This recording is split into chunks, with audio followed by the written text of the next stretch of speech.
Israeli commandos wrapped up a large-scale exercise in Cyprus on Thursday, returning to Israel after an intensive three-day drill on the island nation. The advanced drill involved close to 500 combat soldiers from the Egoz Special Forces unit as well as Super Hercules transport planes, 10 Black Hawk helicopters, and around 100 Cypriots. Israeli commandos wrapped up a large-scale exercise in Cyprus on Thursday, returning to Israel after an intensive three-day drill on the island nation. The advanced drill involved close to 500 combat soldiers from the Egoz Special Forces unit as well as Super Hercules transport planes, 10 Black Hawk helicopters, and around 100 Cypriots.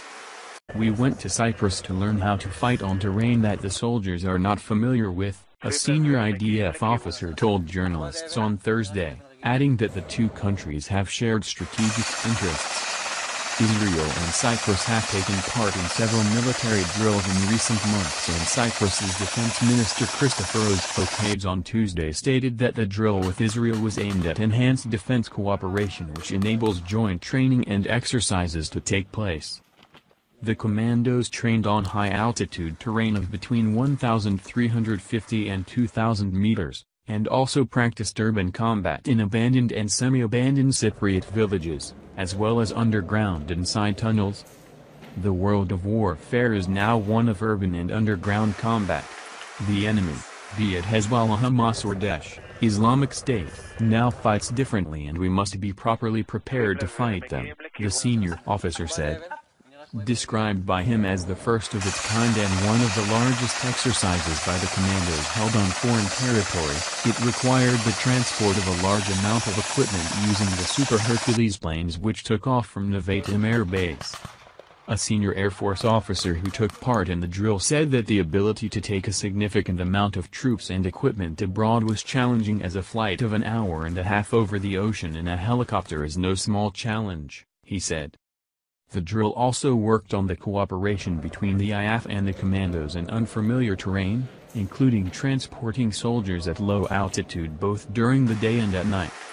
According to the senior officer, any small miscalculation of the drill could turn into a security issue as it was held on foreign soil, and therefore the locations where the drill was held were chosen where there were the least amount of civilians present.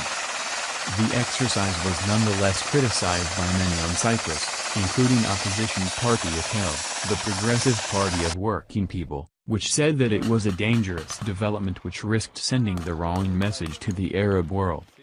AKEL expresses its opposition to this exercise, which not only does not serve the interests of our country, but involves us in dangerous war plans along with an army that has been in occupying power for 50 years in the Palestinian territories, Cyprus Mail quoted the party as saying. Any form of militarization of the cooperation of the Republic of Cyprus with Israel is also dangerous for Cyprus and for peace in the region, it added.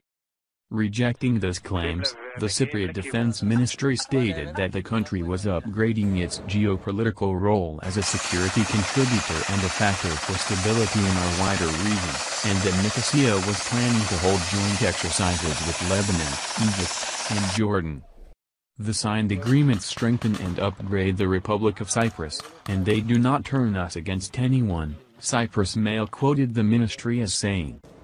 They serve the need for stability, security and peace in the eastern Mediterranean region, an area that we would like to see transformed from a region of tensions, conflicts and asymmetric threats such as terrorism into a region of stability, cooperation and development for all peoples of the region.